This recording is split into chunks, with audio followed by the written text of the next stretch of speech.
got a cup of coffee in here, please?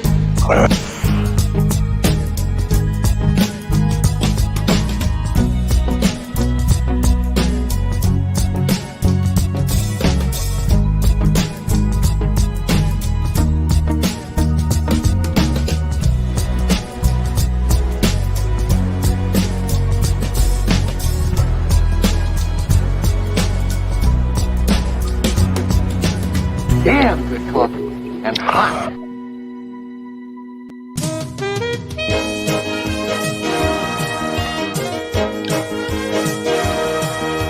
My dog is your mind's best friend.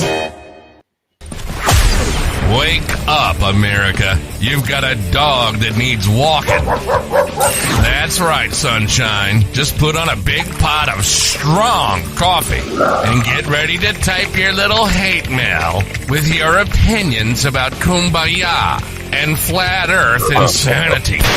Stand-up comedy? You want stand-up comedy? Well, we've got sit-down comedy. It's time for Coffee with a Dog. You make me laugh. I'm not here to make you laugh. Something is wrong with Twitter. Could be just me. Could be broken. I could be broken. I think I'm broken. Something went wrong. Something is very, very wrong. Very, very wrong. Something is very, very wrong. It's very, very wrong. Good morning, America, Canada, and shithole countries around the world. I'm sorry. I'm in a bad mood. I have to go pick up my wife at the airport later today, and I'm already stressing about it because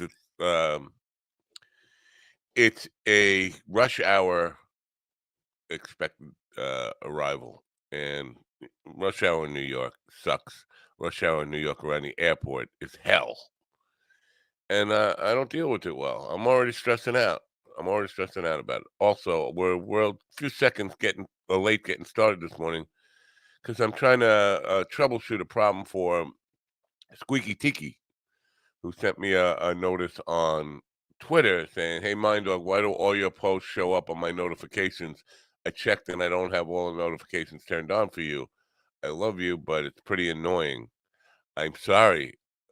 I'm really sorry. It's beyond my control. I don't know. First of all, I'm not sure if he's talking about Twitter or YouTube. I get too many notifications about my own stuff from YouTube. It drives me crazy. I don't know how to turn that off. I was busy trying to figure out how you turn this stuff off. I'm researching it a little bit. I think I have everything turned off, and I still get the notifications. I don't know what the bug is, but I promise you it's not my fault. I hate to say unsubscribe because then we lose you, and then you'll never be back. But you know what? It's a problem that I don't have the answer to. Also, while I was doing that, because I'm not sure if it's on Twitter or YouTube that he's getting the over notifications that we're hearing. I'm curious. If you are, let me know about it in the chat room. I don't know if there's anything we can ever do to fix that. But I am curious about what the user experience is. I'm gonna get out of Twitter now because Twitter is broken on my. I lost that right-hand column where it tells you like what people are going crazy about today. It's back now. I don't know. It just came back. Yesterday, RFQ picked his running mate, and it's not Aaron Rodgers. Has anybody checked on Aaron Rodgers? I'm sure he's beside himself. Or, I know not getting picked for VP was like his Achilles heel. Makes him cry. But he must be very upset. All kidding aside, somebody check on Aaron Rodgers, make sure he's okay. He did pick a woman named Nicole Shanahan. She seems like, well, I watched the speech, and it seemed like a child first time in front of class reading poetry badly. And of course, the reaction from people who don't like him was, he's done. I wish it was that simple. Um, but the reaction from people who love him, like, man, she hit it out of the park. Really? What park? I don't know what park she hit it at, but it was probably a little, tiny little playground park next to an elementary school or something. She doesn't seem anywhere near what what you would expect or want from somebody, a heartbeat away from the president, in case the president should get shot or something. I don't know. I don't really want to get, I'm tired of arguing with people about politics, but the truth is, we're fucked. That's the truth. Um, I don't know. I think he's in it for the long haul, even though he's not going to be on the ballots in every state. I think he's still having problems qualifying to be on the ballot in some states. I don't think they're going to be on the ballot in every, but they are going to fuck things up. How they fuck things up, I don't know. But anything that keeps us fighting, it's not good. It's not good. I just feel like, you know what? Fucking just flush it already. Just flush the fucking ball and let the turd just wing. The turd being the United States of America. That's what I feel like. Anyway, a couple of weeks ago, we got on this thing about song lists. And we stopped that because all my lists were shitty. All my lists were shitty. I should come up with a song about all my lists being shitty. But yesterday, because I have a country music station on, because I have country gigs that I have to keep kind of abreast of what's happening in country. They played an old Kenny Rogers song, a song that's about gang rape, and it's a happy song about gang rape. So I was looking, and there, apparently there are there's like 5 songs about gang rape, and they're all hip hop songs, and there's one Kenny Rogers song about gang rape, and it's a happy country. Promise me, son. Coward of the County is the name of it, but it got me thinking because it ends. The song is about, let's face it, it's about turning the other cheek, and the message, the Christian message, that it doesn't mean you're weak if you turn the other cheek. You don't have to fight to be a man. But the last verse of that song says you do have to fight. Like he had enough of it. And listen, I get it. As a man, your masculinity is challenged, especially if your old lady gets gang raped while you're away. You want to kill those motherfuckers. That's how, and you feel like you're inadequate as a man if you don't. I get it, but the message of the song was supposed to be, I think they started writing the song as like a Christian thing, turn the other cheek, and then it just felt like so fucking wimpy. How am I going to let these fuckers get away with gang banging my woman, not women. I don't have women. I got one woman. How am I going to let them get away with that? I can't do it. For me, I'm not going to be able to sleep at night. I'm telling the world I'm a pussy, and you can gang rape my wife. I'm not really going to do anything about it. I'm going to turn the other cheek. It's hard to write that song, but it's even stranger that it was a fucking hit. It was like a #1 song. Happy song about gang rape. Well, it turns out there's no list that we could do about that. There are songs about rape. None of them are worth really mentioning in a list. But there it is. We have it. So I'm not going to do that list.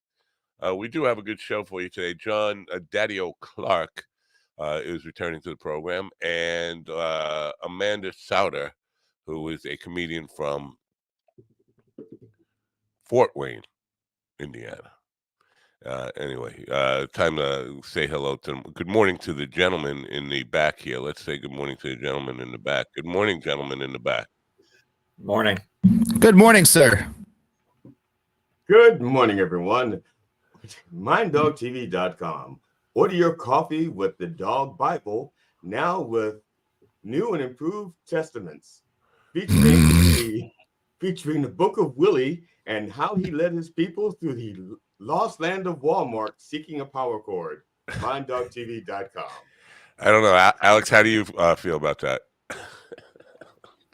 I'm just testing out the Alex cam. Anyway, I feel like he was on my lap for a second. No, you know what's weird? I posted a reel of Steven doing a little bit of his immaculate Alex Jones yesterday, and it got a short on YouTube got 5 views. Usually a short, even if it sucks, it will get 1,000 views. Got 5 views, and it's a good one. I forget. I think he's talking about the boat, and I made him say that frog penis reflection or something. Yes. But I would expect more than 5 views. I'm baffled by that. People don't like Alex Jones, or they don't like me making fun of Alex Jones, or could be that. It could be that. It's a damn shame. RFQ, you picked a real winner there for a running mate. Yeah, you gotta love it. She's a POA, man. You've seen these guns. I must run for president. You know, it occurs to me that he sounds like he's holding in a joint, like holding in a hit from a joint. Like, I think he sounds like he's pooping. Huh? Sounds like he's pooping. Well, that too, but it also sounds like he's still stuck in the 70s with a big, huge pot hit in his lungs. I think it's a combination of holding in a joint while coming while taking a shit all at the same time. Okay. Could be. Going back to your gangbang thing, there was a song called Gangbang by a group called the Sensation Alex Harvey Band. I believe it was on their album Next. But that's gangbang, not gang rape. That she could have been. But you have to listen to the lyrics, though. Gangbangs are what happened all the time at Bohemian Grove. Well, a couple years ago, Burger King was using Blister in the Sun by the Violent Femmes. Right. For ad music. And that song is about like getting the shit kicked out of you by the police and fucking heroin addiction and shit. It is? Oh, I did not know that. It sounds like a happy song. Yeah, it's a very happy song. Yeah. Whip, whip. I have happy memories about it. Huh. Go figure. But yeah, no, lists of gang rape songs are there are a couple, but they're all hip hop except for the one Kenny Rogers song, which is a happy gang rape song. In order to reach our female viewers, we're gonna start with some gang rape today. Yes, we're trying to expand a little more. I'm Coward of the County. I just want to look really quick at wasn't there a Green Day song about a guy being gang raped in prison because he raped a woman, and so once he got into jail, that was his penance, so to speak? I don't know. Like the last verse that was like the last verse of the song. Green Day? Yeah, which Green Day album are you listening to? I don't listen to any Green Day albums, but I thought it was Green Day. I mean, I could be wrong. There was someone for everyone, and Tommy's love was Becky. In her arms, he didn't have to prove he was a man. But one day he was working, and the Gatlin boys came calling. There was they took turns on Becky, and there was 3 of them. This is Kenny Rogers singing in a pop song that was #1 on AM radio. Maybe it was 311. Maybe it was 311. The only song that comes to mind from Green Day that follows what you just said was On Holiday. That was a different time. I mean, you could date a teenager too, and no one would bat an eye at it. It's like, this guy but singing a happy song about gang rape just seems like, I mean, it was the time of Jerry Falwell, and there was a religious kind of thing going on in the 80s when that song was big. Or was that 70s? Let me see. Oh yeah, 1979. That was right before the Next Awakening period in America. So, who knows? But it's just a very odd song that would be a hit, and that he's singing. Really odd. You would think a song about gang rape would be dark, and it's promise me, son, not to do this thing, walk away from the. It's like Sublime. I think the group is Sublime. Sublime. Oh, it might be Sublime that you. Yeah, they were. That sounds more like them. Yes, it definitely does. Yeah, the song is about date. The song, I think the song is Date Rape. And at the very end, the guy goes to prison and he's then treated to the same treatment. He went to play football. He was quarterback for the Jets. Is what you said. Yes, Aaron Rodgers. He was and tore the Achilles in his ass. All right. Well, we have two guests here, or you know, I think Amanda's an hour early, to be honest with you. She's booked for 10:15, and she's in the green room. John's booked for 9:15, and he's here now. So I'm going to bring John in. Unfortunately, I hope Amanda can wait, but I have her for 10:15 today, unless there was some kind of mix-up on my part. Anyway, before we bring them in, I do have to play a commercial. I just want to ask you guys are overdue. You get notifications first of all from this show. You do? Mm-hmm. Yeah. Is it constant and annoying? I don't know. I don't pay attention. I get one from Twitter. I get one from every place that I follow you, but just the one. Really? Hmm? How do you turn that off? Do you have because I don't want to annoy people who subscribe to the program. It depends on the source of the notifications. Yeah, he wasn't clear on that, but the screenshot he sent made it seem like it was a Twitter thing. I just assumed it was a YouTube thing. I don't know. Until I know, I really can't figure out where to kind of even troubleshoot this problem. But anyway, we do have to play a commercial now. I want everybody. One thing you cannot bet on at mybookie.com is gang rape songs. They don't have, most popular gang rape songs. Nothing makes me want to use a bookie like that. Right, I know. Well, you know what? They have some principles, is what I'm saying. They are they aren't low like AM radio of late 1970s and early 80s. They will not celebrate such a terrible thing the way Kenny Rogers, the late Kenny Rogers. You know what? Boycott Kenny's chicken, even though he's dead. How about that? Deal. Just because we just found out about his song. I didn't just find out about it, but they played it on the radio yesterday. I was like, man, what the hell was going on in these people's minds? So you're going to cover it now? Yeah. More like a Sublime song, though, than a Kenny Rogers song. Sublime is dirty. They were allowed to. Kenny Rogers was, I don't know. He's supposed to be a wholesome guy. He's a chicken guy. Well, you know how my generation was introduced to Kenny Rogers? On Mad TV with Jackass. Huh? That's how Kenny Rogers was introduced to my generation. What do you mean, how? I don't get it. I didn't watch the show, so. Oh, man. Will Sasso did a really good Kenny Rogers, and he was on there with Steve-O and all them from Jackass, and they just beat the shit out of him for like 10 minutes. And that's how I learned who Kenny Rogers was. That's my first interaction with it, was drunk and beat up. Did he turn the cheek, or did he fight? He fought them quite a bit, but he was drunk for most of it. So okay, yeah, he would come out with his hair like all crazy and his eyes like half closed, like I'm Kenny Rogers or something like that. I'm Kenny Rogers. Welcome to Jackass, and he just hit him over the head with a bat.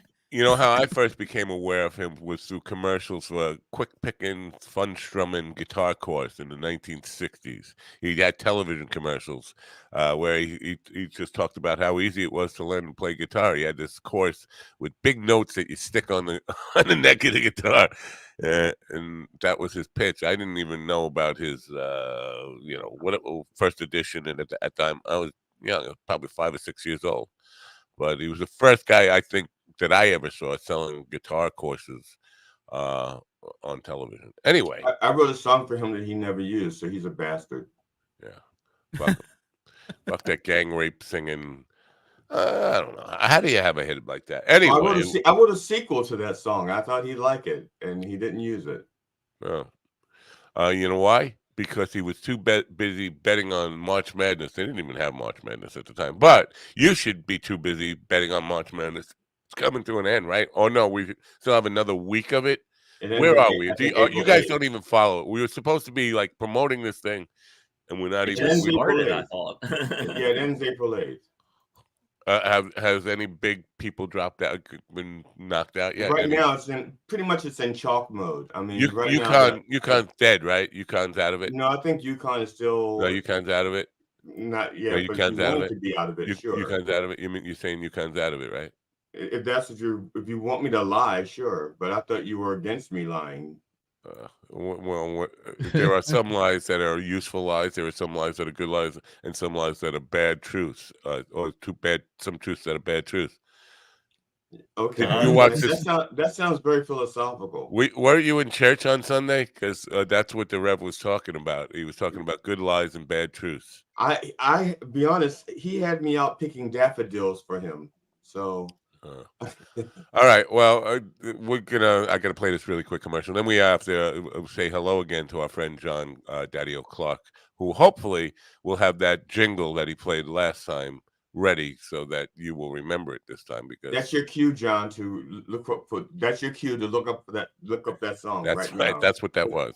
MyBookie.com/MindDog. Bet your house, bet the ranch, take a second mortgage, do whatever you have to do. Sell bootleg gasoline like Michael Francesi. Put a bullet in the back of my head for starting a fight. Bet on the next cargo ship to take out a bridge. Will it be in San Francisco? Oh, we could. Will it be in Taipei? Yeah, we can talk about that later. All right. The experts at MyBookie have created the ultimate NCAA March Madness betting guide to help you make the best bets throughout the tournament. Throughout this betting guide, the pros will go in depth on the best teams, players, and bets throughout the entire NCAA March Madness tournament.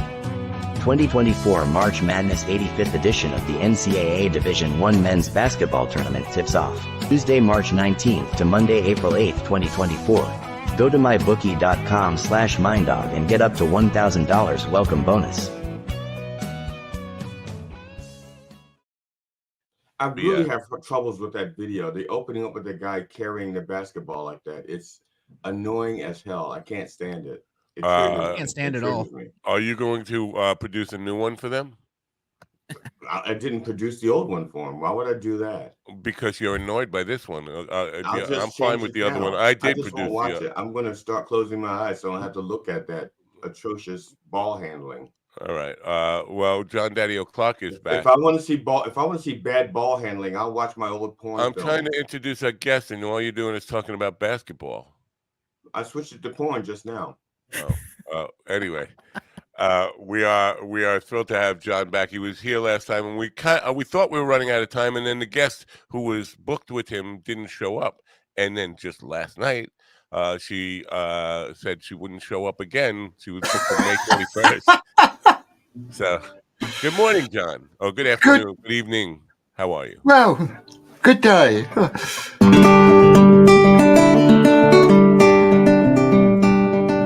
Chicken makes my pulse quicken, but a cat can do much more than that. A parrot really sharpens my carrot, but nothing beats breakfast with the dog. No, nothing beats breakfast with the dog. No, nothing beats breakfast with the dog. Parrot could really sharpen my carrot, but nothing beats breakfast with the dog. Very cool. Thank you very much for that. See, Steven appreciates it. These other two guys are just grumps. They're just that was grumpy fantastic. I needed that this morning. Thank you so much. That was great. No, hey, I had the thought that you should take that music and put it over a video, and it shows like a slow pan out of a woman walking a guy on a dog leash, and he's eating out of a dog bowl. That should see. That's the kind of input we're looking for on this program. People with creative ideas. Find a guy who looks like Matt over across the pond and put him on a leash and walk him There's out. plenty of AI versions of me now, and AI is. I asked AI to write a interesting story about me. It couldn't do it. Couldn't do it. It doesn't know enough about me. I think there's enough about me on the web if you research it. Not all of it good, or not any of it good, really. Well, most of it's on MindDog, Coffee with the Dog. So That's almost everything about your life, starting with. Not true at all. Not true. He's spreading lies again. Now, when you want him to tell the truth, he doesn't, and then when you want him to lie, he doesn't. He's a contrarian. I've been dabbling a little bit into AI. There's this program called La AI, and you can play your favorite old mono records into it and extract the vocals or the instrumental parts. And it's incredible. So I'm thinking of redoing all the Mamas and Papas songs now, because I'm not impressed with Lou Adler's reverb that he shoves over everything. Yeah, that's an interesting shirt you're wearing. Can I ask you about that shirt you're wearing? It's very. Oh, you can ask about the shirt. So a bunch of red guitars, right? Or no? Exactly. I'm auditioning various. How can you audition a shirt? Well, I'm auditioning various shirts today because I've out the blue moon. I've got a gig tonight. I mean, I never get gigs. My last gig was supposed to be in a place called Loughton in Essex, which is sort of near London-ish, and basically, I got into the car, got on the motorway or the freeway or whatever, and suddenly everything stopped for 2 hours. It's going to be my life later today. I didn't get there. Yeah, I've been waiting for this gig for years. Anyway, out of the blue, yesterday, in our local folk club, somebody had been booked to appear, and they've suddenly got flu and long COVID. So they asked me if I could step in and do his set instead. So wow. I'm quite excited about that. Now, when they called, did you act like, oh wait, because I would at least make it seem like I'm really busy. Like, I got to see if I can get out of something. I have a corporate gig. I got to get out a little early. I'd have to make things work. I could probably make it work. Let me get back to you in a half hour, just to make them feel like you're just not gonna. Just I wish at everything they offer. That's it. If you're after a job of being my agent, you've got it. I wouldn't have to work very hard. I've had some issues where I got stuck in traffic. I've never missed a gig or never didn't get there. That's a first that I've even heard of. Usually, I will step over dead bodies to get to where I have to go when there's a gig. You mean your audience? Huh? Your audience. Yes. They won't be dead unless I get there. Oh dear. Yeah. Let's try and see if we can do a jam on one of these things one day. That'd be interesting with the latency and all that. That's correct. Now, none of us here actually know the geography of Great Britain, so we don't even really know. You're naming towns we know London, but we wouldn't be able to find it if we were there. We'd get lost. So the place that you're playing tonight, what's it like? Is it a theater? Well, it's in a pub. It's an upstairs room where they've been holding a folk club for the last 50 years. It was. Wow. And the guy that started it will be there tonight. Will you be playing any Kenny Rogers songs? In a bar in Toledo. No, I don't think so. Now, what are you gonna do? Original music? Are you gonna do songs that people know? What are you? I'm gonna mix it up a bit. I think it's mainly going to be my own because I want to try and sell the 3 remaining people that still have CD players. One of my CDs. It's pathetic the way people don't have CD players anymore. They have a smart speaker. They don't even put them in cars anymore. They don't even put them or computers. They used to have a computer slot on a computer. Now nothing. So yeah, it's really hard. I mean, for me, it might as well be I have a vinyl record player. Oddly enough, I don't have a cassette player, so it might as well be cassette because I have no way to listen to CDs anymore. It's really distressing because I have a lot of cool CDs. But I have comedy shows on DVD, and I was at a show, and some young guy goes, I don't have a DVD player. Well, maybe I can put it in my PS5. I think it was one of his games or something like that. Yeah. That's exactly what my response would be. I don't have a DVD player. Let me throw it in my Xbox real quick. Yeah, that's it. His Xbox. Yeah. I thought it was a sexual come on. He goes, I'll put it in my Xbox. And we're like, that's okay. No, that's X's box. That's completely different. Well, I'm old. I didn't know. I was just getting ready for GD to say this Atari or some contraption that he had. You're thinking of my Magnavox, my old Magnavox player. Yeah, your Laserdisc player. No. So, Odyssey. John, now have you thought about like thumb drives with MP3s and so? Well, that's a good idea. I just took delivery of a new car last week because my old Ford, having only done 187,000 miles, decided to break down in the car park of McNade's Fine Foods. So while we were waiting for the rescue people to come and help us out. Did you say in miles now? 187,000, 180,000 miles. Yep. That's just confusing to me because you count the distance in kilometers, but the wear and tear on the engine is still counted in miles. Yeah, it's mad. That's legal. That's legally. Mad. Yeah. It's totally confusing. The warranty is in miles. The old one had a CD player and an aux socket, so you could play even mini discs through it. But the new one, it's down to thumb drives and Bluetooth and all that. So Yeah. Is the new car? I'm not gonna be able to sleep tonight thinking about this mileage kilometer thing. I feel like Fred Flintstone now. That was my response when I found out in Canada they do the same thing. They count it in miles, and their weight, they count their personal weight in pounds, but everything else in kilograms. Wow.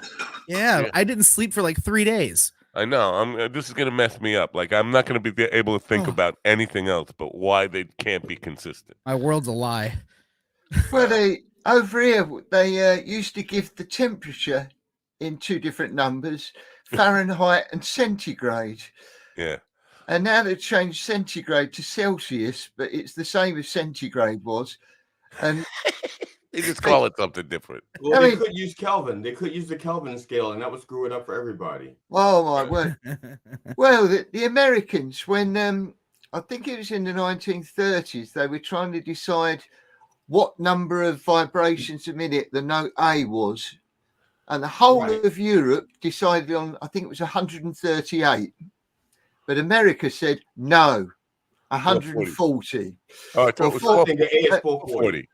Depends which one you're at. Yeah, the old world was 442, and there's this big thing about this, serious thing about people who are tuning to 442. They think it's like a spiritual connection.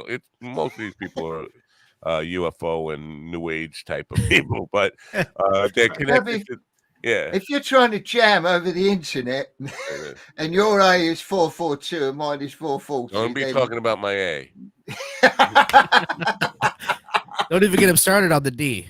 Yeah. You're gonna play us? You got a song for us today? Well, yes, indeed. This is. Let me solo you out. Are you gonna do it now? I'll solo you. I'm quite happy to do it now. Or do you need to have an advert? No, do it. Go for it. When I was young, one of my favourite things that my mother used to like to do was to go out for a drive on a Saturday afternoon with my father. And one of their favourite places was this tiny village called Thaxted. Look it up. Where it was, the church was at the top of a hill, but you had to go down a hill to get to it. So if you were looking towards the church, it looked as if it was going up in the air. And that inspired this song. And it's called Country Lanes.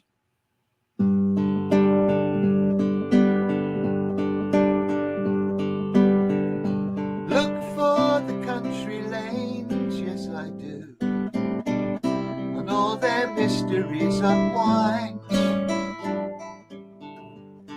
Look for the country lanes, yes I do, never know just what you'll find. When the world is turning on you, look ahead and you will see in the distance steeples rising, pointing out the way to be. But the lanes have a way to take you away.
me on very good. Thank Very you.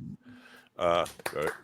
Now, noticing again that you're playing on nylon strings. Is that neck a wide neck? 'Cause I've noticed you're doing Oh, that. yes. And with the arthritis that I have now, I can't play like that. I can't do like that.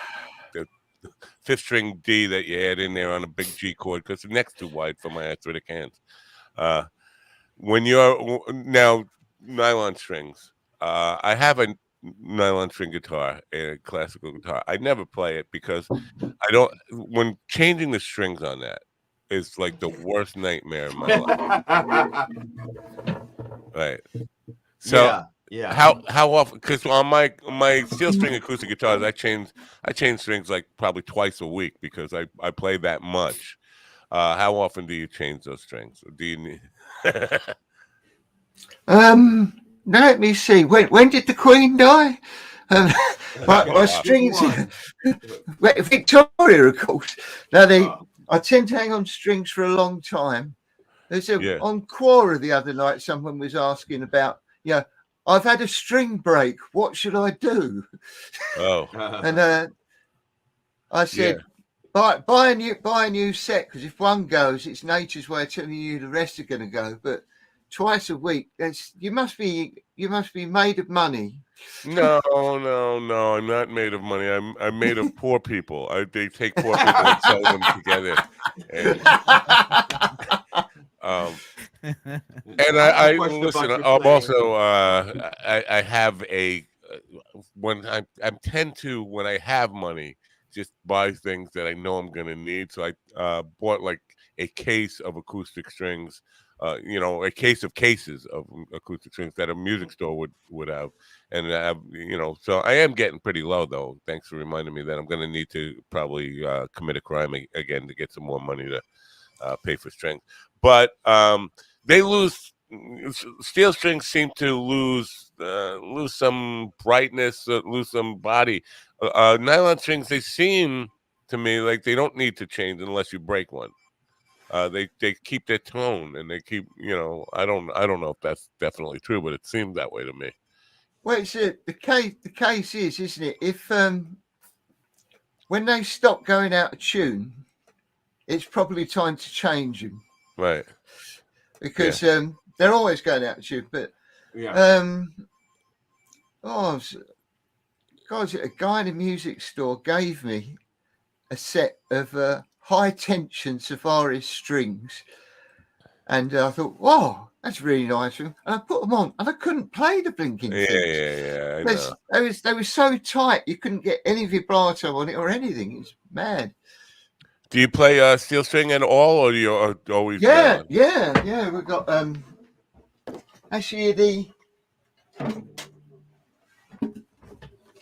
Oh, I like it. What making it? This is an Ibanez or Ibanez, as they call it over here. Ibanez, yeah.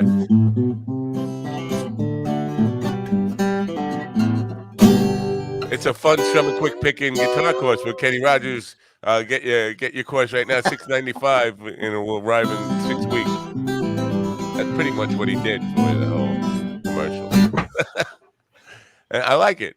But you prefer the nylon strings, right? I do. He's gonna get the electric. What is that? Oh, 12 string. I love a 12 string. Now, is that a Takamine? No, it's not. No, it's Tanglewood. Takamine. Would I be on this show if I could afford a Takamine? Yeah. Well, some people call it Takamine, Takamini. As a friend of mine had a terrible car accident, and out of the insurance payout that he got, he decided he wanted to buy a Takamine guitar, and he got quite a big payout, but he asked my advice on it, and I said, go to the music shop, tell them to show you all their Takamine guitars, but don't let them tell you how much it is, and pick the one that you like the sound of and that you feel you can play the best. And he did this, and he picked the one that was bang in the middle of the range. He didn't get the most expensive one, he didn't get the cheapest one, but it was perfect for him. Right. Yeah, buying a new guitar is, I don't get people who can buy guitars online and just have faith that it's going to be the right one. You got to play it. You have to play it. Now, I have a Actually, having question said that, I bought this online. Really? Now, I have a Yeah, question it's- about the fact that you bought when you picked up that guitar. Did you know you were going to be playing it today? Because usually No. when a 12 string is in storage, I had to learn the hard way that you should detune it because of the tension the 12 strings put on the neck. My neck snapped on my guitar. Well, guitars know you, and they really don't like you, like people.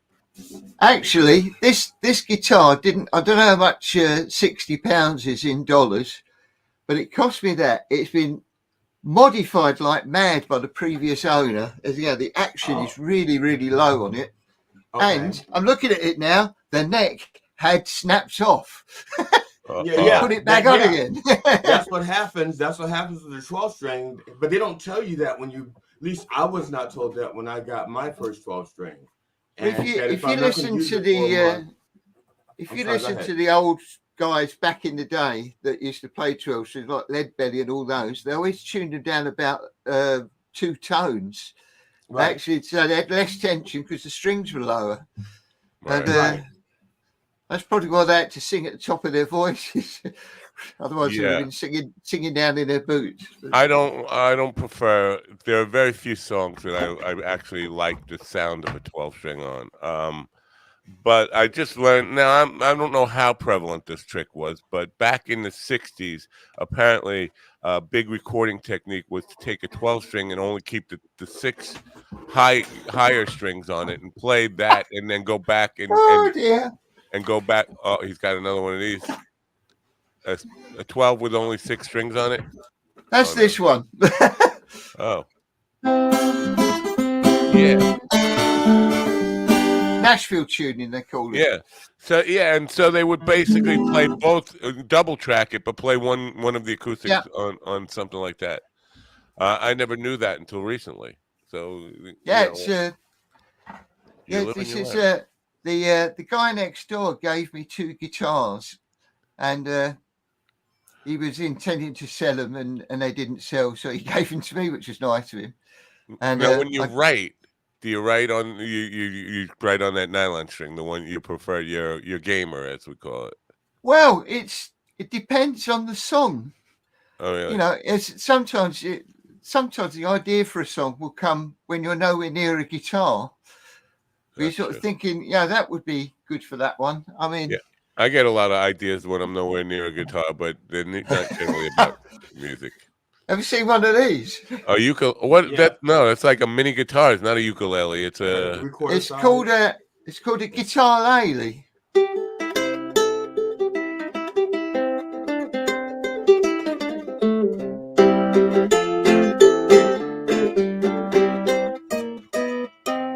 I like it. Oh man, that has the redneck in me getting a little excited. It was fun. Yeah, that's a nice little travel thing too. I could see me getting killed for playing that like in an airport or something.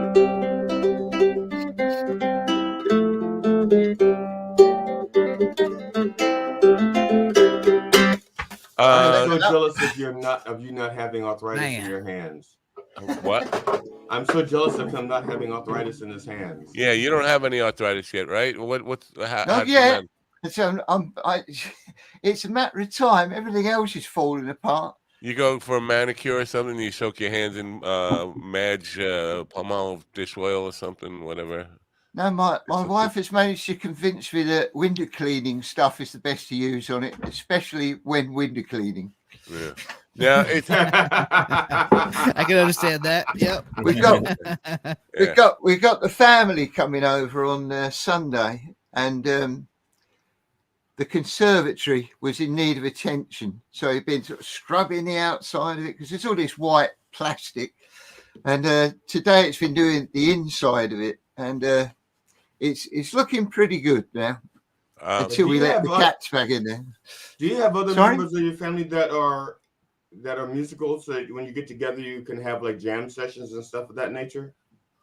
Yeah, my lovely daughter Bethany, who had the good sense to marry Brian, who lived in But Nashville. Brian is a good guy. I met him. Yeah, I know he's a good guy. He's a good bloke. He's a good bloke. He plays the guitar a bit, and one that we all like playing together is what's the thing? California Dreaming, and that's because you can get all the harmonies going. There's quite a bit. Now, have you ever listened? Because at your cousin Viv's, she used to have that on in her studio a lot, but for some reason it would only play one side of it, and it's very weird the way they stereo mix that. You have all the voices and a bass guitar on one side, and one voice and acoustic guitar on the other side. It's a very weird thing if you're listening to only one side of that song. You know the story. You know the story behind that, then, don't you, Matt? No, I don't. No, it was slated to be recorded as a Barry Maguire thing. Oh, and the Mummy right. and Puppers were booked to do the backing vocals. Right. And that lovely flute solo in the middle was a Barry Maguire harmonica solo. And when Barry Maguire had gone home, Lou Adler said, "We ain't going to have Barry on this. This is going to be your record." So they did it, and they got rid of it. He's still pissed about that, right? I think I read something like Barry Maguire is still angry about that all these years He's later. got 1, 2, 3, 4, 5 words on it. If you play the stereo version and turn it over to one side, you can hear him going, "All the leaves are brown," and that's it. After that, he's gone. And he didn't know that was there until his son played him the CD and said, "Hey, Dad, listen to this. You're on this record." We have a version right now of Alex Jones and RFK singing that song. Ready? Oh, come on. I don't know the words. He just told you. All the leaves are all brown. the leaves are brown. That's all you got to do. All the leaves are brown. All the leaves are brown. It just okay. It sounds so much better when you guys do it. But of course, Alex like he's gonna make me try and sing that like RFQ. Of course, Alex Jones leaves are brown. Because if all the leaves are brown, it's because they were taken over by minority trees, and the leaves should be white. So. Right. The leaves are white, but then they're brown due to the pedophile elites in Washington. That's it. Damn, you do that good, man. I'm telling you, we have found a whole new career, a venue, a vehicle for your career. Anyway, doing the Alex Jones impersonations. I must check out this Alex Jones. I've no idea who or what an Alex Jones is. Dexter, you seem way too wholesome to experience Alex Jones. Don't do that to yourself, please. Yeah, it's bad. As a matter of fact, Nancy Reagan did a video that says "Just don't do it," and she was referring to Alex Jones. Just don't do it. Yeah. But he did it anyway. Yeah, Alex Jones made himself a billionaire off of just conspiracy theories, capitalizing on conspiracy theories and fear mongering and this kind of stuff. Yesterday in America, like around the corner from where GD lives, there was a boating accident. A boat crashed into a bridge. And we saw that over here. It took him 3 seconds to make that a conspiracy theory about a terrorist attack and the world coming to an end, and all the globalists are World War III has started. Go ahead, tell them World War III has started. The globalists are trying to cut off all the bridges so everyone can be taken over when World War III starts. And it starts with the elites in Washington. He sounds exactly like that, by the way. That's he's angry for no reason at everything all the time. Yeah, it always looks like he's having a stroke. Then he sells you something after. And then he sells you like a testosterone booster or something. Right. He just wants to be pegged. That's all. He needs a lovely lady to help peg him. That's what he's asking for. And I think he's 10 years younger than me, but he looks at least 20 years older than me. So that's what being angry all the time. He has hair then. Yeah. Anyway, so it renders you ageless. Right. Now, writing songs. You mentioned you can have an idea and a guitar will be nowhere around. John Mayer, who is, probably an egomaniac and thinks he's like God's gift to music and all this, but he is a good player and a good songwriter. And lately he's been on preaching this kick that you should always write not necessarily write all the lyrics, but have the melody and the singing part down while you play it. It's a much more natural. It comes out like an authentic performance when you're ready to perform it live. It basically doing both at the same time, writing the guitar part and the vocal part all together, rather than coming up with a guitar part and trying to put words and vocals to it and forcing a melody around it. Do you subscribe to any of that kind of stuff, or you're just open to any kind of way that a song might come to you? Well, it depends if what's it Sammy Khan said? The first thing that comes is the phone call. If somebody phones you up and says, I want a song about such and such, then that sort of begins to steer you towards it. But if I'm just doing it off my own bat, it would be something as small as an idea. Like you get all these lovely country western songs about, I'll always be here for you. I really care about you. I know the trouble you're going through and all the rest of it. And I thought, what about the opposite? What you want is someone that's going to be there for you when you're not doing well. Right. Or when you're doing well, you don't just disappear. You're still there. And when you said the opposite, I thought you were going to go deep and dark. Like, I wish you would leave already. I mean, I thought that too for a second, honestly. What can I do to get you to leave me? Death isn't enough. And he was going to make this song sound so beautiful about the worst things. That is already somebody must have done that, because that is so good. There's a blues song that says, "How can I miss you if you won't go away?" Yeah, that's a fair point, though. I'm gonna paint a little picture of the back of your head to remind me what you look like when you said goodbye. Sort of like that. I like it. I like it. Now, you seem to be very influenced by this. I would call it like folky country riffs. Is that a fair? That's fair, especially recently. It's I was talking about this AI program where you can extract the vocals and things. I found these old recordings that I did about 40 years ago, and it was just such an incredible variety of stuff that I was getting into, because I was trying to do everything for me for the first time, and then you find out what you're good at and what you feel most comfortable doing. But I do like to break out every so often and do something to surprise the 7 or 8 people that listen to our things. All right. But you've gained a new one here today. I'll tell you that much right now. I grew up in the southern U.S. and like the style of music that you're playing is like what my grandparents would listen to and what I grew up listening to. I'm probably about the same age as your grandparents. Probably. His Probably, grandparents yes, just turned but- 30. I just turned 30.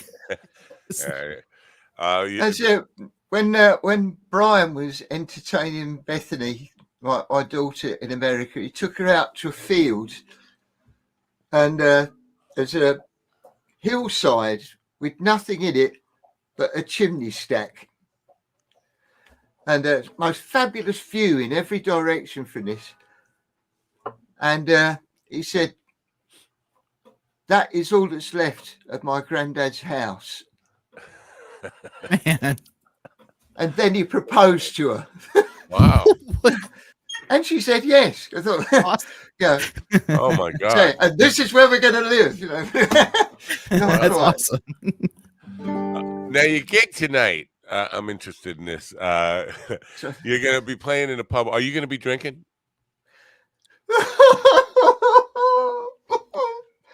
Sorry. In 2001, I had 3 heart attacks, and I've not been allowed to drink since.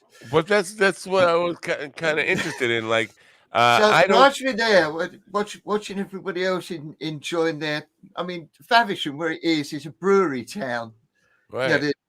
There's not only a great big brewery, which has been there for about 400 years, there's also lots of little tiny breweries that are springing up. Well, I don't want to make you fall off the wagon here, but red wine, 1 glass of red wine should be good for somebody who's had a heart attack. That's what. Have you tried intravenous? I'm just, Just a thought, because yeah, you can't drink, but what if you had like a IV drip? Like a pint of Guinness right into the arm. Well, they're making no alcohol Guinness now. They are. Don't, And don't get me Heineken. started on this. I don't get the whole fake stuff It's because for we're people like this gentleman that can't partake. All right, so just drink soda. Yeah, but this whole fake stuff, that's what like I do. the vegans are pushing fake sausage and fake meat, like fake steaks. And That's not the drives vegans me pushing mad. that. Those are the companies pushing it. The vegans are used to their food tasting like crap. It's just they're trying to market to vegan spouses so that There's a whole display thing at the supermarket that we go to on a Monday of that stuff, and it really annoys me. It says things like, "This is not chicken. This is not bacon." Well, that's practically everything in the shop isn't chicken or bacon, unless it's chicken or bacon. Right. Man. So make it taste like it, Toilet make it rolls look are like not it, chicken. but it's not really it. And so, and it's like in everything in our lives. It's not just food; it's everywhere. I mean, these CBD pre-rolled joints that they sell people, so they can act like they're smoking pot, but they're not smoking pot. They're smoking leaves, hemp. Whatever. It's in every aspect of our lives now. It's fake stuff. It's like there's a guitar hanging up in our local music shop at the minute. No strings. Yeah. It's got the frets. It's got that. It's got no strings on it, and you press down on that, and it triggers some synthesizer sound. I was gonna ask. Yeah. I was gonna ask you actually, because you said you were just getting into the AI thing. What your thoughts were on some of these newer guitars, the stringless or like the all-in-one, where you can go from acoustic to electric to DJing all in one thing. Yeah. What were your thoughts on those types of instruments? Well, I'm sure that they'll cut a vast swathe into the market, like the Betamax recorder. The people there's a certain degree. I'm sure Matt will say this. There's a certain degree of satisfaction on actually being responsible for the sound that comes out, right? Yeah. Rather than having something helping you with it. The only thing, and I can't even think of, this is the kind of issue I'm having with aphasia now, is I don't remember things.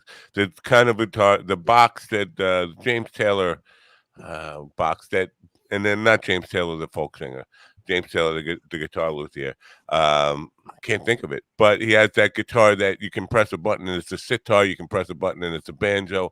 I like that for the convenience of not having to bring a sitar or a banjo if I wanted to play all those, but I don't really. I blush to admit I have one of those hanging up on the wall, but it's stuck behind two others because it doesn't come out very often. Mine's called a Variax. Variax, thank you. That's it. Yeah. 9-6 Variax. Now, do you have a stick? There was an instrument, string instrument called the stick. I know what you mean. No. Yeah, I like those. I want one. They're expensive, really expensive. Right. Now with the Variax, you have to get the sound module with it that produces all. It's not the guitar itself, right? You plug the guitar in and it's just a guitar. No.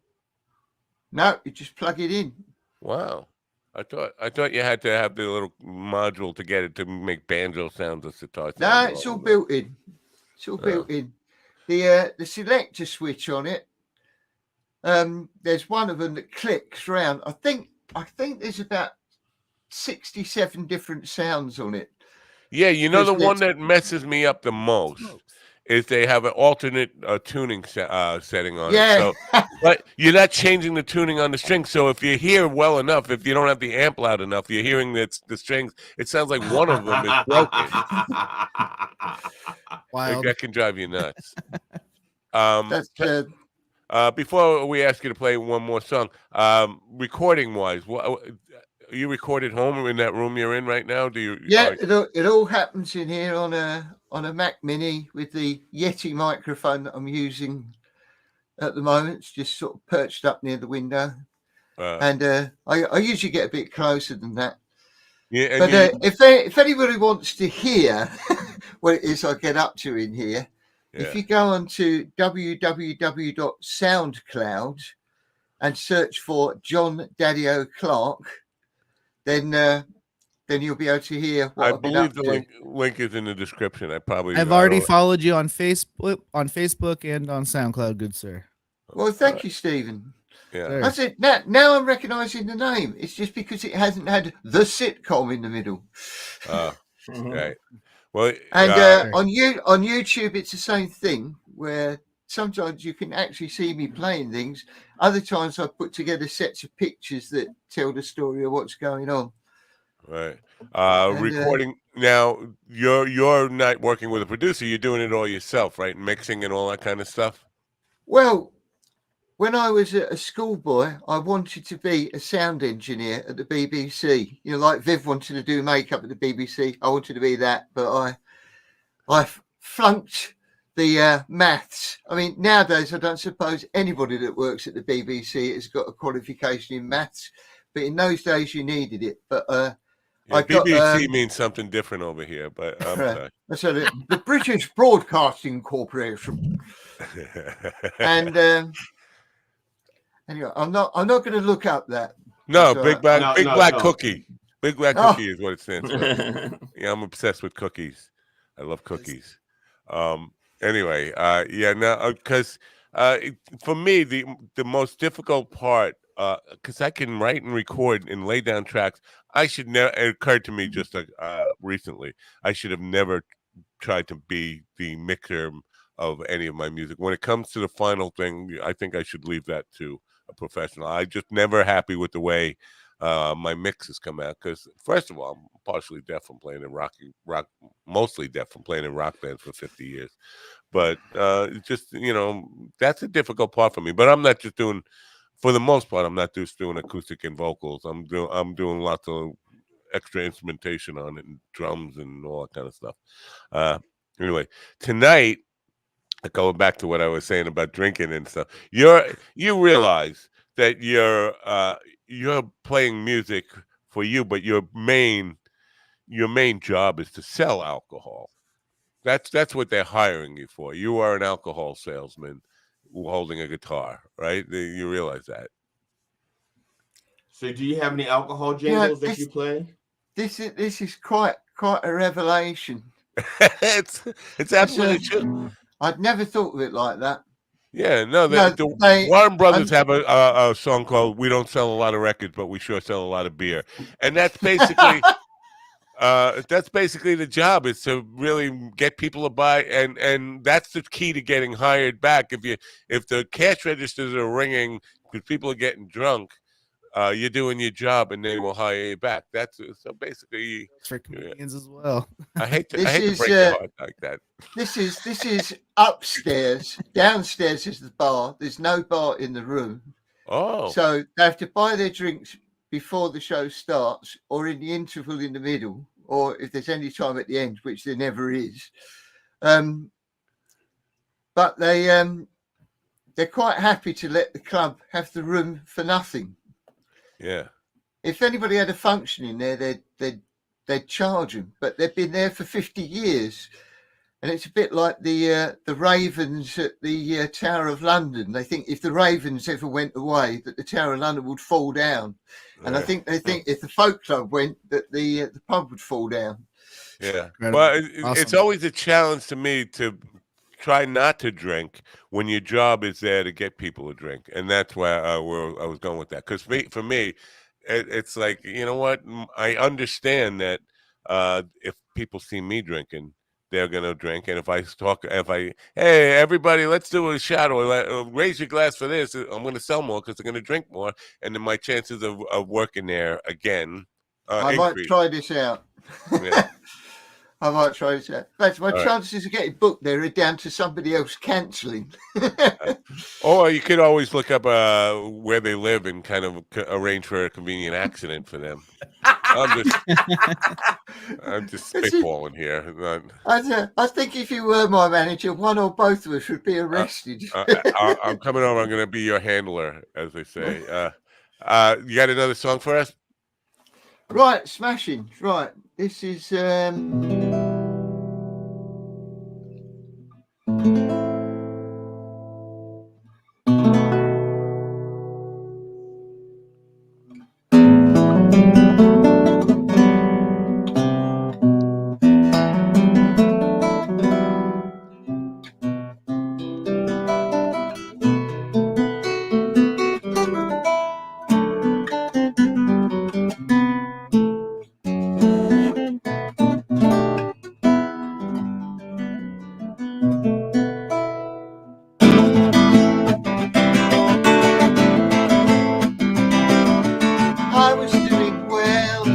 fact, I thought I might forget you, not thinking what you would be. I was doing fine, and I decided I would let you fall back into my memories. And so I've tried to get you off my mind. I've really tried to get you off my mind. Oh yes, I've tried to get you off my mind, but there's no way.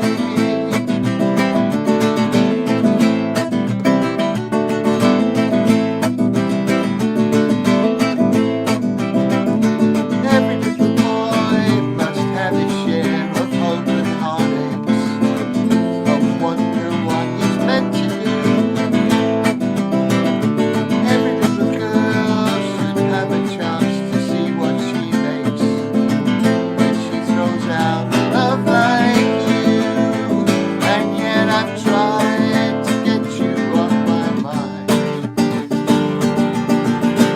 but there's no way.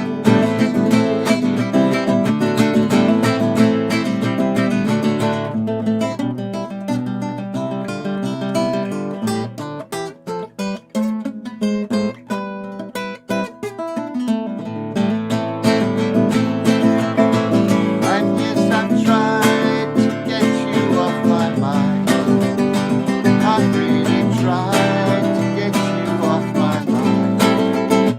I've really tried to get you off my mind, but there's no way.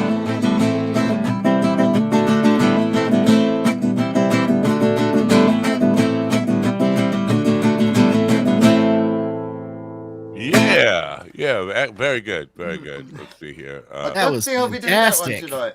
tonight. I gotta say, that's the second one that you've played that has, because last time you played an instrumental, it seemed to have a little Brazilian, I don't know, some of that influence in it. It's kind of like, I don't know what I'm looking for, Sergio Mendes type of group. Oh, Yeah, that stuff.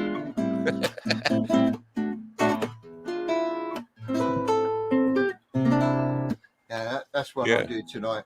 Very cool. Well, we appreciate you being here, man, and anything we can do to continue to support you and keep rocking. Good luck with your gig tonight, and Right, anytime thank you. come back anytime, and you're a pleasure to talk to, and you roll with the insanity on the program. So we like having you. Right, Anyway, thanks. have a Right. great evening. Have a great evening. Right, I'll do Bye the for now. best. Here, sir. Pleasure Bye for meeting now. you. Right, Yeah. and you, Stephen. Right, and Right. IG, and GD. And This is a weird layout here. Why am I doing this layout? Do we have a better layout? It's a little bit. Anyway, I tempted to say thanks for getting up in the morning, but realize he's not getting up in the morning. Our friend Husky Boyle has just done a portrait of Ron Kane. Are you ready for it? A portrait of Ron Kane by Husky Boyle. Let's see. How about that?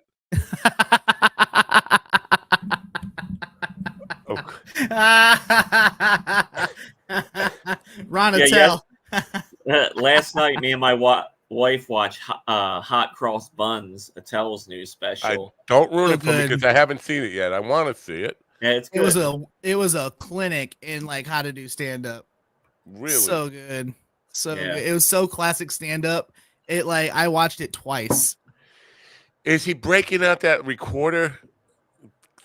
I went to see him a couple of months ago, and I wish he would stop with that. That bring it out in the recorder and do it. Is he doing that in the special at all? And not to ruin it, you'll just have to watch and see. Okay, so that's a yes. All right, I shouldn't have asked that question if I truly don't want it ruined, right? Don't worry, the rest it's great. It's great. It really is. What's it Netflix. Netflix. Flixnet. Okay. Netflix and chill, my guy. Yeah, it's only 40 minutes too. That's My good. my wife and I have to watch it because Really good watch. It really is. He's her favorite comedian. So It's the top 3 for me for sure. Yeah, my wife asked me last night, "Is like, are you sure that he's not an uncle or something like that?" It's uncanny how much you guys look alike. It really is. Even when you drink coffee, like if you like kept that coffee cup up and he said he had Dave Attell on, everyone would be here. I just did a piece on him the other day and found pictures of him when he was young, starting out. You would not know it's the same guy. I mean, I got him before the bald head. I don't. Can I have a picture here? I think I have a picture here. I could show you. Let me see if I could do this. Before. Oh, there it is. Now, how do I get it in here? I could just do it like this, right? Share this. But yeah, bear with me, you folks on the radio side. I'm sure this is very interesting to you. Here, let me allow me to dictate what the image shown will be. Right. Share screen. Nope. Share Clicking tab. on the mouse right now. Cancel. Nope. He's holding a coffee mug while looking confusingly at his screen, trying to figure it out. I can't do it. I have to go over here. Maybe it should be like more erotic. He slowly presses the keyboard key, entering. He swipes his mouse gently across his desk, just firmly gripping his coffee mug in his good hand. We don't really. We're doing the ASMR. Damn it! Oh, you know what I could do? Oh yeah. Wait, no, mind. This is how they're turning the youth gay. I'm gonna get it. His armpit tastes like a moist Get this frog penis out of my throat. Why won't it's not letting me do it for some reason? Can't get 50 Shades of anything on this program, guys. It's a sign from God. It's a sign from God. That's what it is. Oh, because I'm in add a video file. Anyway, Amanda's back. Let me do this really quickly, and because we'll get her in here as quick as possible. But I got to do this now. Now that I did, I said I would do this. I got to do this, right? Yeah. Now that I said it, I have to. Said it. You got to. And I can't do it. I really can't. There's a law that says. No, unfiled. I thought that went hand in hand with the law that says if you pop, you just can't stop. I think this is a lot like in Young Frankenstein, where Igor says, "I got it, I got it, I got it, I don't got it. I got it, I got it, I got it, I got it, I ain't got it." Here it is. Whoa! How about that for Dave Attell? Whoa! I know, right? It's like a Matt Rife uncle. It's like a Matt Rife before and after, before the gym and plastic surgery and all that kind of stuff. And after his first divorce. Yeah. Oh, wait. He got P. Diddy, didn't he? Oh. He did. But yeah, so you wanna handle because all I know about Amanda Sauter is she's a stand-up comedian from Fort Wayne, Indiana, or currently residing in Fort Wayne, Indiana, who has been a public speaker since she was a kid. And that's all I know about it. Is there more that we can add to her fabulous introduction here that makes it sound amazing and everybody should stay tuned right now? She sells insurance. She's a philanthropist. She goes out of her way to take care of people. She has mental health on the mind. She has suicide awareness on the mind. She's very very keen on helping people get better. All right. Well, let's welcome her in right now. And what we're going to do is, good morning, Amanda. Good morning. Thank you for getting up and being here twice. Probably my mistake. While we welcome you in, I'm going to look up philanthropist. Amanda, sometimes you have a hyphenated hacker after your name, and sometimes you don't. Is hacker what you do? No. No. She's part of the anonymous. Don't tell anyone. No, hacker was my maiden name. And once I got divorced from Sauter, I started going back to hacker in some cases. But no, it's in my stand-up bit about how I grew up in technology with the last name Hacker. And my first initial is A, so I logged into every computer my entire life as a hacker. And the FBI hasn't come and paid you a visit yet about this? No, although Facebook's very weird about allowing hacker to be your last name on there, even if it's really your last name. What a cool name to have, I think, if you're in the technology sector. Stephen mentioned suicide awareness. It's hard to make any kind of light of this. Of course, it's a very serious subject, but it's morning, and we don't like to bum people out. Yesterday was the anniversary of the Heaven's Gate cult, where they committed mass suicide. I did a little video on it. Unfortunately, I had AI do the video. I'm not doing videos these days. I'm just asking AI to do it, and they left out the most salacious part of it, the part that people want to know about. The Nikes? No, the Nikes. No, the self-castration. Now, I think a lot of people are under the impression that they all castrated themselves, of which I don't think nobody could really do that and live through it. Are you implying that Amanda did it? No, I'm just we're talking about suicide in a way that is not such a down. I think is not such a downer. It's the idea that we can't even talk about this because YouTube put me through a grind to be able to just publish the video, because if we even mention suicide, they feel like we're not going to show it to enough people. I was about to say, if Amanda had done it, her last name would have to be Whacker, not Hacker. Whacker, right? Yeah. Well, Man, you weren't going to let that low hanging fruit of a joke pass. You just had to come It back. wasn't even there until I just said it. I didn't have it in my brain. I opened my mouth and it fell out. What I wanted to mention, this is okay. I was going to ask her about her Laugh for Kids show and ask her how it went. That's what I was going to mention. The other thing was because of what you was talking about, you took me astray. Right. I get it. But on the suicide awareness stuff, it's difficult to have these conversations, and also it's frowned upon. When you're doing comedy, do you touch upon, and how do you make and jokes related to that without being like Anthony Jeselnik and everybody hating you? Well, so I am in the middle of writing an entire mental health set where I kind of make jokes about, because I do have bipolar disorder, I do have depression. It is a real thing that there are days that I just don't want to get out of bed. But I think we can make light of that and let people feel like, oh, it is kind of funny that it's been 4 days since I've had a shower. Like, let's 100%. and be able to bring people together, bring that joy and laughter to such a dark situation.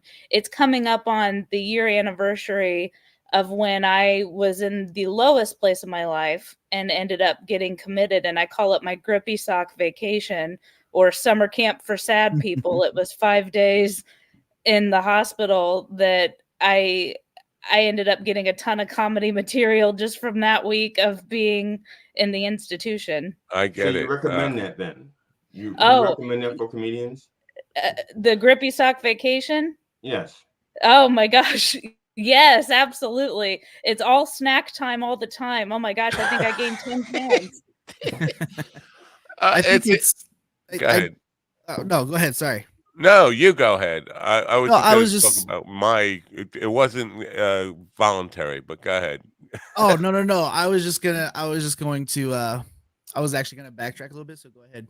Yeah, when I was 18, basically, they thought I was overdosing on sleeping pills, and they thought it was a suicide attempt, and it wasn't. I took a lot of downers, but they came in my my dorm room and found me sleeping with an empty bottle of sleeping pills, and oh my God, he's committing suicide. No, I'm not. I'm getting stoned. And they brought me to the hospital, had my stomach pumped, and then they said, you can either voluntarily commit yourself or we'll commit you. It's like, wait a minute, this doesn't sound like a choice here. I'm not going to voluntarily commit myself if you're going to do it anyway. If I say no and I go to leave, you're not going to let me leave. You had yourself committed for 5 days? I did, and it just so happened within like a 48-hour period, my husband left me. I lost my job. I was just absolutely distraught, and I felt like I didn't have any purpose. But that 5 days of like intense therapy, and they tell you not to make friends in there because you're not allowed to like connect with each other afterward because they're worried you'll bring each other down. But I like day one, I was all meek and shy and not really wanting to talk to anybody. I was sad. And by day 5, I was high-fiving people like, let's go to lunch. And it ended up actually becoming kind of a fun little school that week. Yeah, not to So make fun of. so did your husband leave you and take your job with them? Was No. that like no or Purely coincidental that those things happened at the same time. Oh, because I was gonna say that is a real dick move if that's what he Yep. did. Super dick move for sure. If I could just counter that with it, you say that was the lowest point of your life. I've had the same situation, and it was the brightest days of my life. When my wife left me and I lost the job, it was like I'm totally free. It was like you're allowed to start your life over again. It's all a bunch of perspective. I was gonna say mine was very similar to Matt's, where I was abused physically and emotionally for 9 years, and dude, when I got away from that, man, it was like, oh man, fly That's little why you bird. shouldn't have being an born agent. again, you know, That's like why you you shouldn't just have an agent. breathe, you're free. Stephen, that's why you should never have an agent in comedy, because that's what they do. They abuse you. So far, I am my own agent, and I take very good care of myself. Candlelight dinners and all. Amanda, with the comedy, how long have you been doing it? Officially since about 2016. I started with a company Christmas party. I roasted the bosses and just got the bug for making people laugh and the public speaking element of it. And they still cut me paychecks afterwards, so apparently I didn't roast them too bad, and it was a great experience. But you started public speaking as a child, right? I did. What were the topics? Was it mental health stuff then? No, that would have been. I'm a bit of a nerd. I was really into like speech and debate club in middle school and in high school, so that's where it started. Was awesome. Was doing original oratory, so like I would have to write a speech that was 5 to 10 minutes long, memorize it, and give it. And so my speech topics were like over laughter being the best medicine and how to stay positive. You know, the typical like stuff that's gonna go over well with fellow middle schoolers. Right. Were you trying to incorporate humor in that when you were before comedy, when you were yes. doing public speaking? Oh yes, I was always the funny kid. I got voted class clown of my high school, and I always wanted to make people laugh. That was the dream. I never knew until this moment. This is when I just discovered that class clown was an official position that you could actually get voted for. I just thought it was just a nickname people would give themselves or something. Never heard of a school actually having an election for it. It's a real thing.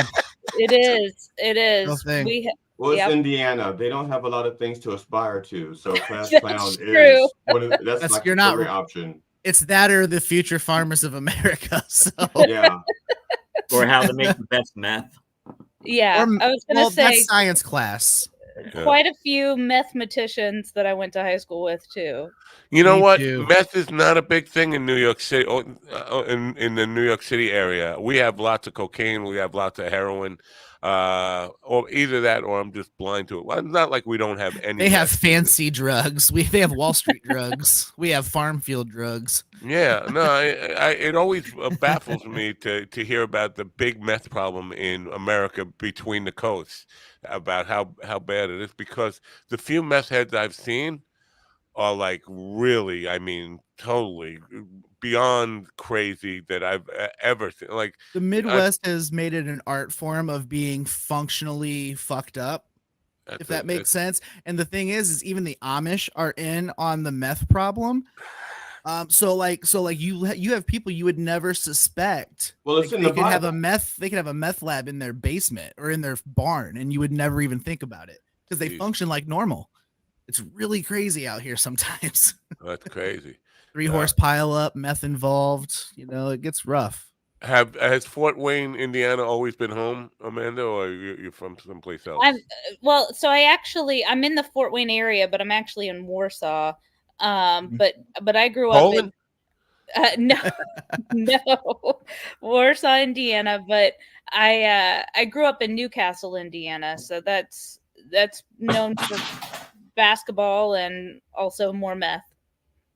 So it's all the same, right? Indiana Yeah. is all the same. It's like Until you I, get to I like South Bend, then it's like Little Chicago. I But was gonna say outside because of that, it's there all was a meth. part Yeah. of Indiana that has like 20 or 30 black people there because I was there and they greeted me like another one. Thank God. I was gonna say, depending on what town you go to, that could be, oh no, another one. and then they got to Yeah. know you, and they were like, "Why, Lord? Why?" Yeah. But there was one. I was in Is this the Indiana. And Black Plague? There was one town. As soon as they saw me, they thought I was a small point guard. They just assumed I played for the Pacers.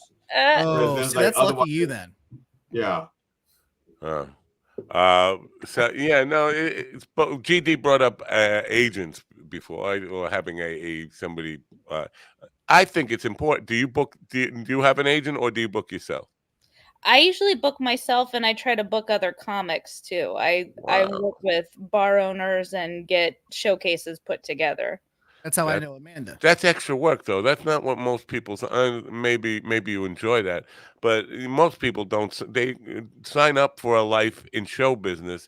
You don't sign up for a life of the business part of it. You sign up for the show part of it. Hey, just let me know if you need somebody because I'm looking to come out to the Midwest. Ron, Yeah. get off my area, bro. Stay over No. there. Y'all Nope, don't you even can't have the stop me. same. Y'all don't even have the same demographics. Ron is actually looking for people who like dirty comedy and filthy comedy, and you're kind of like wholesome, clean Christian type thing. Really? So, Where'd you get that from? Where'd you get that from?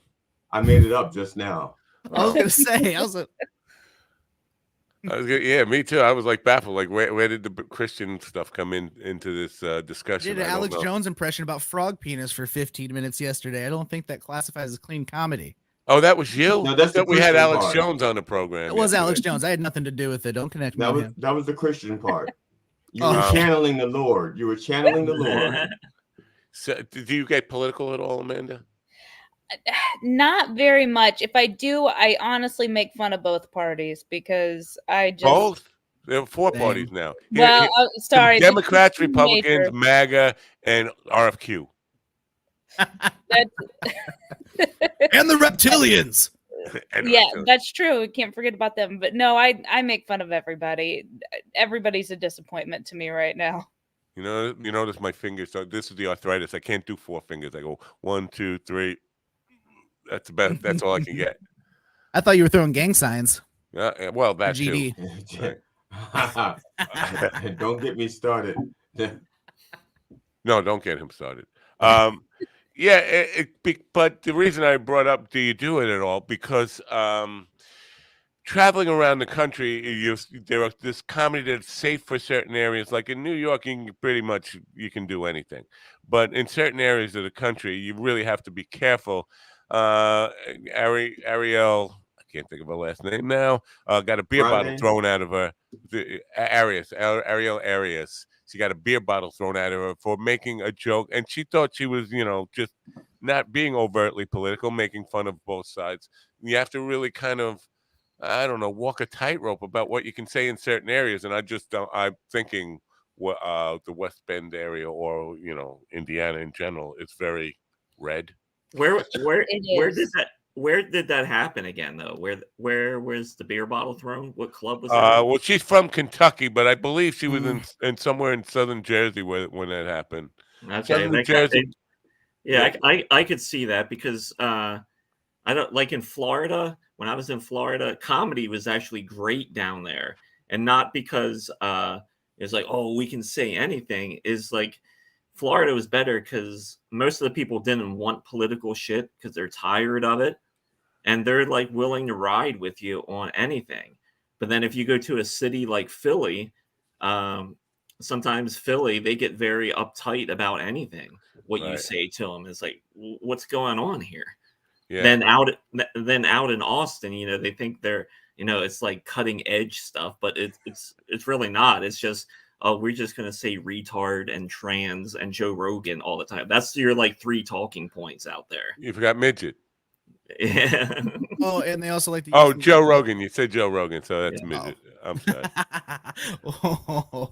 But like that's what it was. That's what it was like out there. It was just like rough. I mean, there are good comics out there, but there's a lot of shit out there as well. Right. So, Amanda, are your ambitions to get out of the India? I mean, professionally. I mean, performing in other places and around the country. Absolutely. I want to perform everywhere. My style is I'm a clean comic, but I'm not like offended by anything vulgar or raunchy. I just choose not to put it in my set. But I love like just making fun of life, making fun of my Midwest upbringing, being, a people pleaser, and everything is yes, and can I get you something to eat with that kind of a thing. And I make a lot of jokes about that. And so I think that brand of I think my style could be appreciated anywhere, I guess, is the best way to answer that. I agree with that 100%. I've seen her perform, and I'm not a fan of clean comedy per se, but I mean, she had me going the whole time, and not one time had to dip below the belt for anything raunchy or crazy. And on the flip side, like she said, she's not offended. She booked me. That's true. It's interesting that you said, because I say that too. I'm not really a fan of clean comedy. When I hear clean comedy, I just think it's going to be really Jim Breuer making goat noises on stage and stuff like that. I have this bad impression of what clean comedy could be. But there are some people who do it and do it very well. But it's a prejudice. And she's one of them for sure. When I hear clean comedy, I'm like, I'm reluctant to even give it a chance because I feel like. Have you heard stuff that was clean that nobody forewarned you? In other words, you didn't know in advance it was clean. It's just stuff is going and those on. are people I end up enjoying, like Jim Gaffigan. Nobody told me he was clean, and when I saw him, it took to the end where I realized, hey, he didn't drop one F-bomb. That's unusual. And so people like that, yeah, I give them a chance. But if I'm told in advance that it's a clean comic, I probably am going to be prejudiced and not give it a full chance that it deserves. Any do you use that in like clean comic in like your marketing? Because that to me could be a turnoff. I know some people, dry bar in Utah, you're going to work all day long with. Sure. Well, because I'm clean, I get asked to do a lot of public speaking endeavors I wouldn't otherwise get. Like, for example, there's been a lot of churches that have had like comedy fundraisers and they're paying gigs, and I've been able to get booked for those. And because they know, even though I don't talk about God or Jesus in my set, I also don't drop the F-bomb. So it's going to be safe for their audience. So you don't say Jesus fucking Christ. I do not. No. But I'm not offended by it. I just don't put it in my set. I got a physical beatdown when I was 13 years old and it was not a funny joke. But that's not the reason I got the beatdown, because it was disrespectful. I asked, what does because you hear people say Jesus H Christ. And I'm like, what the hell does the H stand for? And nobody could give me that. So I just started calling him Jesus Hound Dog Christ. And apparently I said that in the wrong room, and I ended up getting a physical beatdown, like, how do you be disrespectful to the Lord? All that kind of stuff. Oh my goodness. Is there a big Bible contingent in Indiana? I wouldn't think that's not necessarily part of the Bible Belt, is it? It kind of is. It's still part of it. I will tell you, the comedy showcases that I have put together here in Warsaw, because I'm trying to get a good comedy scene going here. At the end of the day, sometimes I still have to remember Grace College is here, which is like a private Christian university. And so every so often it'll be, a comedian going off on, like, for example, we just had the Laugh for Kids Sake event, which was a fundraiser for Big Brothers Big Sisters. March 22nd. Yep, and it went really well. We raised like $2,000 for the organization. 3 people signed up to be bigs, so it was a great success. But one of the comedians went off on a whole bit about self-sucking that just went on for probably a good 5 minutes, and he lost the room. And did he do a demonstration? Is that it? he kind of did, but it was just like, because he talked about it being a porn category, and like you can do raunchy and execute it well here, and it's gonna go okay. But if you just do raunchy for the sake of raunchy, it doesn't do well in this community. Now I have a question, because that show was called Laugh for Kids, and you're doing it for kids, but there were no kids allowed, but you're trying to get big brothers for the kids. Would it have made sense to have the kids at the show so the big brothers could meet the kids so that they could decide which kids they want to take home with them? Is P. Diddy a big brother? I Hopefully hope not.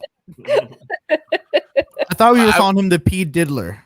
Yeah, well, all of that. We haven't really decided on which name he's going to stick with. But they were playing videos, or they had posted videos last night of him with Bieber. Now, P. Diddy was 42 years old. Bieber was 15.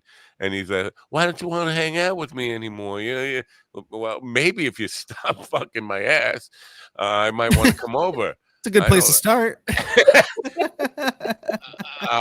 I find the hypocrisy of the less tolerant people are towards, and the more biblical people are towards their attitudes is probably where you're going to find the most porn use, and because I didn't know self-sucking was a porn category. I just got educated on it now. Oh, yeah, I mean, I honestly didn't know that was a thing either. I thought that was just a Marilyn Manson joke, and that was it. Like, well, it's something when you're a teenager, you say, "Can I do it?" And once you've done it, you go like, "Oh, I can do it. All right." I've never ever in my life ever thought, man, I wonder if I can put any penis near my mouth. Right. So for me personally, it was never. Oh, okay. Maybe it's just a black. What about a frog penis? Only the frog penises. No, I just not that there's anything wrong with that. It's just for me personally, it's just never crossed my mind because it's not a thing I've ever wanted to do. I've never been curious about it. Well, for me, it was a suggestion. Somebody insulted me and said, "Why don't you go suck yourself?" And I went, "Can I do that? Well, is that possible?" If somebody had said that to me at that time, I may have thought about it then. But yeah, I was a young teenager, so I tried it, and I was like, "Okay, I can." Oh, all right. Well, all right. I check that off my bucket list. If you're looking for the show tomorrow, it'll probably be on a private server somewhere, probably kicked off YouTube, Rumble, Facebook, every place else where we used to be. We're just gonna get a letter saying GD has to leave. Amanda started this. Amanda started this. This would be fair, it was the person that performed that started this. Right. So now this would be hot down south. Performing in churches. Now, I'm assuming you don't have a big Jewish contingency in Indiana. Here we have synagogues, and synagogues put on comedy shows like comedy clubs. Like they're not really worried about religion and stuff at all. They put on like real comedy shows in synagogues, and it's a thing here.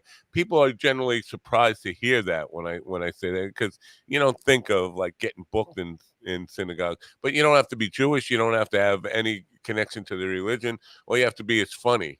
The idea of church shows, on the other hand, would be a surprise to people in this area of the world. It's just a little bit intimidating. I don't know.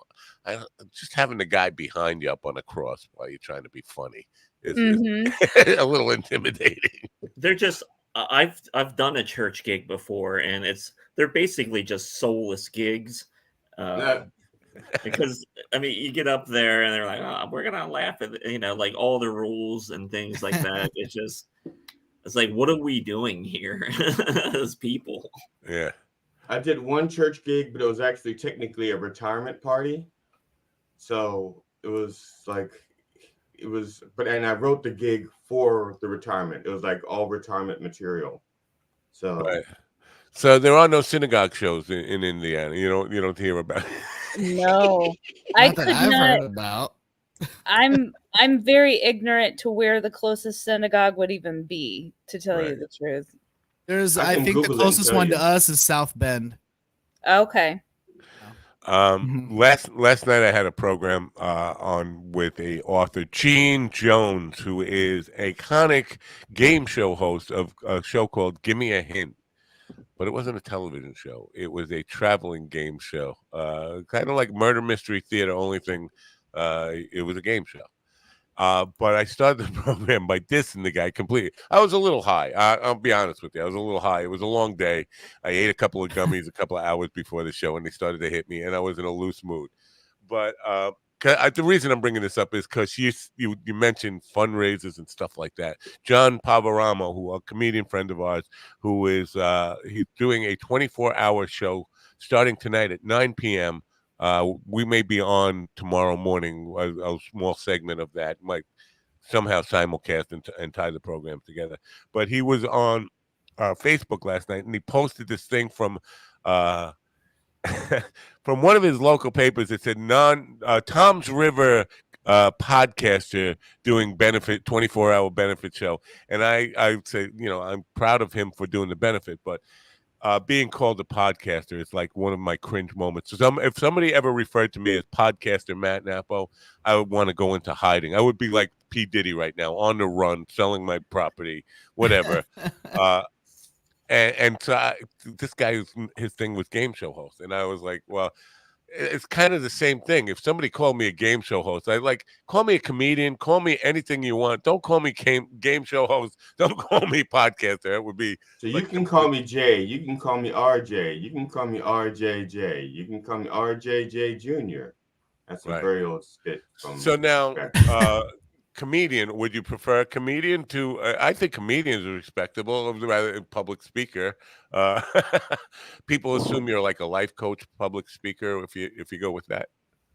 Yeah, I prefer comedian. The only thing there, and I know the other comedians on here can attest to this, the second you tell somebody I'm a stand-up comedian, they're like, well, then tell me a joke right now. Right. I'm like, make me laugh. Oh, yeah. Come on. You got 30 seconds. I'm gonna start shanking people when they ask me that. Just yeah. No. The other pet peeve is, oh, you know what? I got a great bit for you. No, I'll think up my, I know, and it's always it's always something that's not interesting at all that happened to them the day before. Like, right, yeah. I have a bit for you. The other day, I got shit on by a bird. Okay, that sounds pretty hilarious. From the fourth person, though? No, I was kidding. It's not really hilarious. Oh, Govs, look at that. It's time to say goodbye to Govs already. Hi, Govs.